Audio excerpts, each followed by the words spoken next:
Happy Monday. Hey, I am really excited to be with you here today. And I just want to encourage you on a Monday. A lot of people get the Monday morning blues. Oh, I can't believe it's another Monday. But I love Mondays because to me, it's a fresh start to the week, right? And I love Mondays. I love starting them off strong because I believe that however you start something, it just sets the tone for the rest of it. So it sets the tone for the rest of the week. So hopefully I can give you something today to really encourage you, to help maybe motivate you to and inspire you to take some action this week. And we all know that action leads to transformation. So motivation is great, inspiration is better, but transformation is what we're really after, right? So the last couple of weeks I've been talking a little bit about relationships, right? Relationships are the key to anything in your life. They're the key to success. They're the key to fulfillment. They're the key to happiness. They're the key to really everything, right? I teach a lot of leaders in the real estate industry, and that's one of the things that we all have to continuously work toward and build is our relationships. So a couple of weeks ago on my live, I talked about the relationship web. And if you didn't get a chance to watch that, I'd highly recommend you go check it out. I also have a video on my channel called the Relationship Web. So I'd highly recommend you check that out. But basically, it talks about how we all, in every relationship, no matter what it is, whether it's with our intimate partner, whether it's our spouse, whether it's with our family, whether it's with our team members or our clients, whatever it is, there's always these 6 ties. I like to call them ties or pillars of a relationship.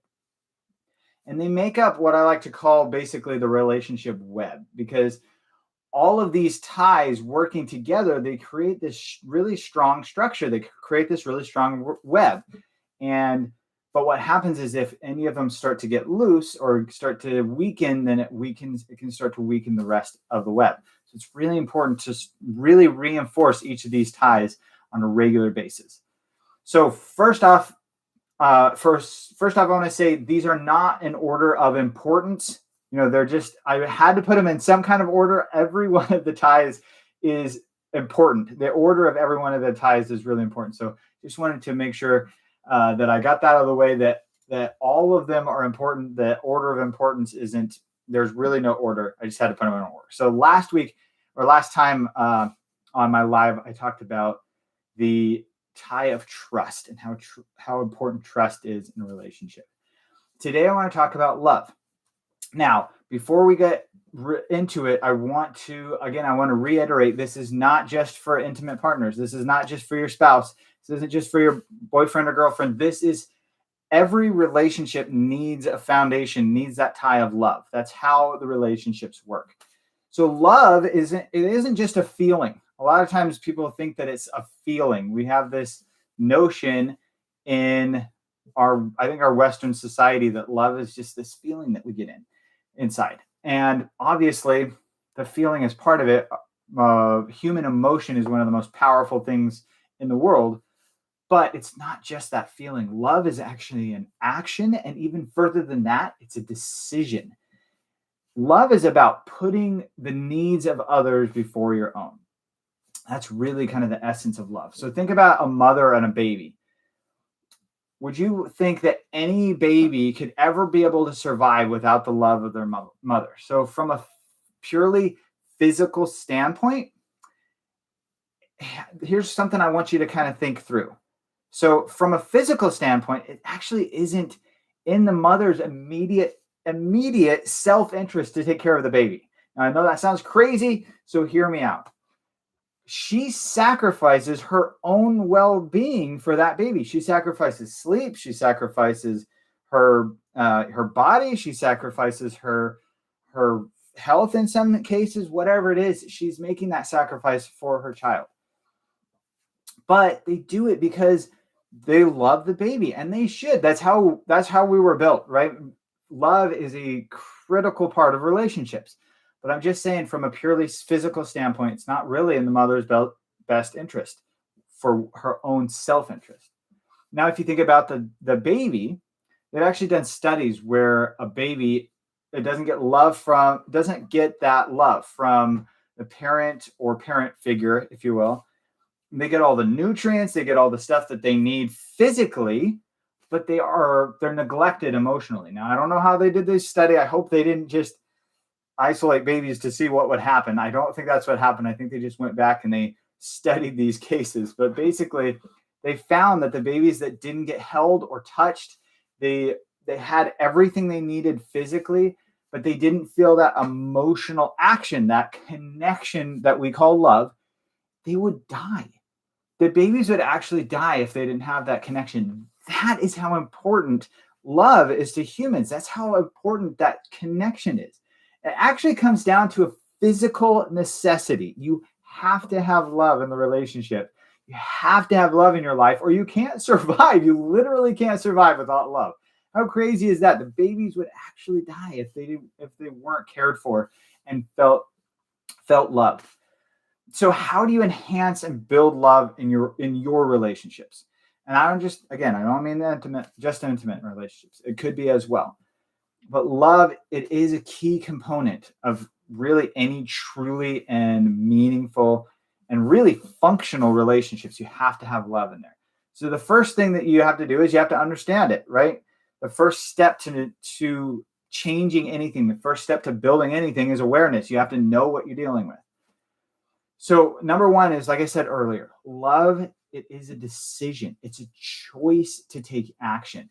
It's the choice to show up for the person that you love and to pour your energy into them, especially, and I can't stress this enough, especially when it gets hard. We live in a culture where, I'm just going to say it, we live in a culture where in most cases, when things start to get hard, one or both the people in the relationship just bail.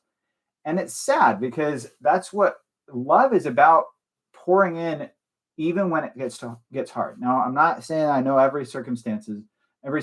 All I'm saying is that you show up for that person. You pour into them even when things start to hit the fan. Number two is kindness. This one really gets overlooked. I know that sounds funny, but this is a critical component for love. Like, people will say, yeah, I love you, but they don't really look at it from a truly kind perspective. They don't look at it from a perspective of respect for the other person and really having empathy, trying to understand where they're coming from. Stephen Covey said one of his 7 rules of successful people is seek first to understand and then be understood. Maybe paraphrasing that a little bit, but it's important to understand where the other person is coming from. It's important to have empathy for that other person. And that's where kindness comes in. Number 3 is fierce acceptance. And what I mean by that is you accept the person for who they are, not just what they've done. Now, I know this is a well-known concept in our culture, but ultimately, I think it's been twisted. I think it's been altered, if you will. We say that we accept the person for who they are, but we're really just accepting. Sometimes we're either accepting the version that we think they should be, or we're accepting things that they've done, or maybe the things that we think that they should do. But there's a difference in accepting the person for who they are.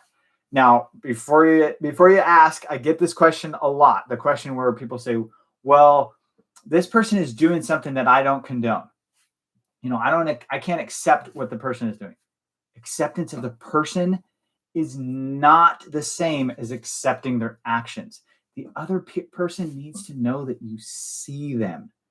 Sometimes our behavior will start to react really dramatically when we don't feel seen. That was one of the breakthroughs that I had with my wife in our relationship, is when I realized that, and it took me forever to realize this, but when I realized she needs to be seen. It isn't just about appreciating the things that she's done. It's about seeing her for who she is, really seeing her. Number 4 is intentional contribution. And that just means to be proactively seeking, looking for ways to meet the other person's needs, to serve, to uplift, and to make their world richer in the process. It's about really giving to others. Ultimately, love is about seeing the needs of others above our own. It's about giving of ourselves with really without expecting anything in return. And I know a lot of that seems easier said than done. But here's the ironic part: when we give fully of ourselves, it creates reciprocity, which makes others want to give of themselves. Years ago when I was in a BNI group, they had this simple phrase that always really just stuck with me and resonated with me. And it was a simple phrase. It just is givers gain. My coach says, what if we chose to feel love when we gave it instead of waiting until we received it?